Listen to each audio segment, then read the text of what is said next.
Can an energy tool like Feng Shui help you with your grief?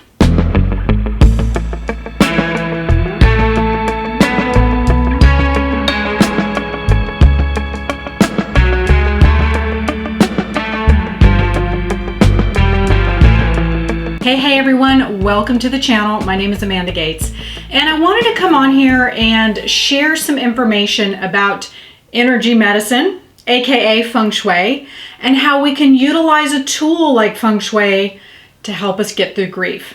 I went to dinner with a very good friend of mine last night, and I was very sad to learn that she lost her mom last week due to COVID.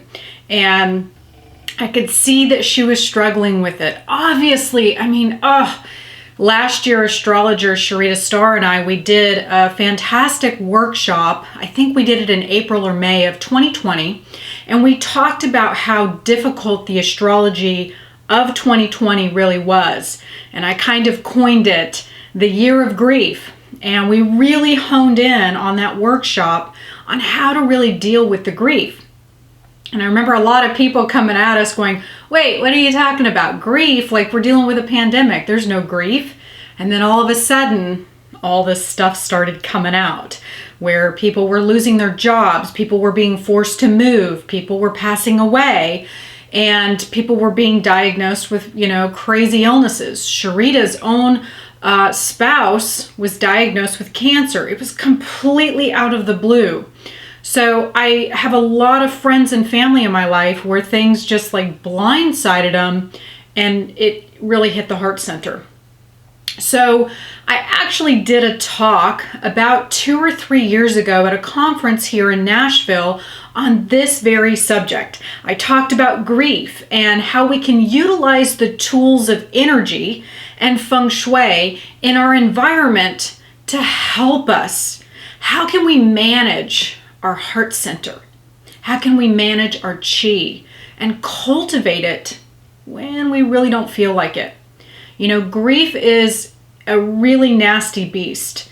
It shows up in everyone completely different. It affects everyone different. The way you process grief is not going to be the way that I process grief. And everyone is going to show up differently and go through the phases of grief differently. And the good news is that's okay. There's no right or wrong way, but you can set up your environment to help you to create kind of a coping mechanism to process that energy, to help be a conduit, so to speak, so that your house can act as a conduit, you can act as a conduit, and together you can process that energy into something more positive so you don't feel so battered. Grief is a hard animal to deal with. So I know I had grief as well, and we're human. There's nothing wrong with feeling sad. There's nothing wrong with feeling like everything's falling apart. But the good news is we do have tools that can help us feel better. And 2021, people are still experiencing anxiety. They're still experiencing grief. And so I really wanted to come on here and share some of these tools. And another thing I wanted to do is I wanted to share a great story. This book, 7 Lessons from Heaven, is by Dr. Mary C. Neal. I've actually seen her in a lot of documentaries now since she wrote this book. It's really a great book, even if you're not religious. I'm not super religious, but I loved the meaning of the book. And she has a near-death experience and is basically on a kayaking experiment or expedition, I guess you could call it. And she drowns, and she has this near-death experience, and she learns these 7 lessons about the human experience. We come here in these meat suits, and it can be really challenging, and it can be really hard, and we have these things called emotions, which is energy in motion. In the book, in chapter 13, she has, chapter 3, she has this great little poem in here that I wanted to share before I go into the energy medicine part of things that you can do in your environment, because I think that every time that I work with someone that's dealing with grief, I share this poem and every single person has found solace in it. So the chapter starts off with a great quote by Edgar Allan Poe. "The boundaries which divide life from death are at best shadowy and vague. Who shall say where the one ends and the other begins?" And this poem, I think, really just hits the heart center and helps put things in perspective for us so it's not quite so sad. "What is dying?" he wrote. "I am standing on the seashore. A ship sails to the morning breeze and starts for the ocean. She is an object, and I stand watching her until she fades from the horizon, and someone at my side says, 'She's gone.' Gone where? Gone from my sight. That's all. Her diminished size and loss of sight is in me, but not in her.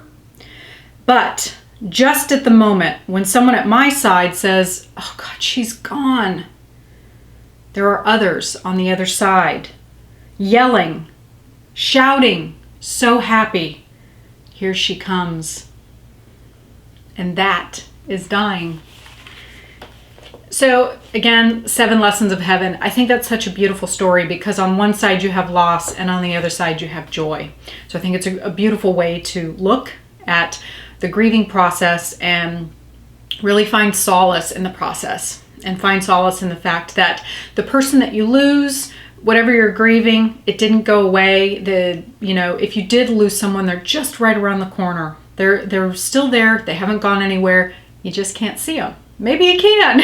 If you're a medium, you might be able to.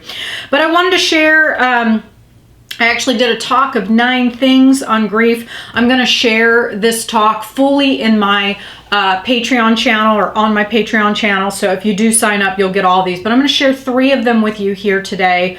And FYI, I'm going to be launching the Patreon page at the end of February, sometime around February 23rd. I know a lot of you have been emailing in and asking about that, but we're still building it and putting it together.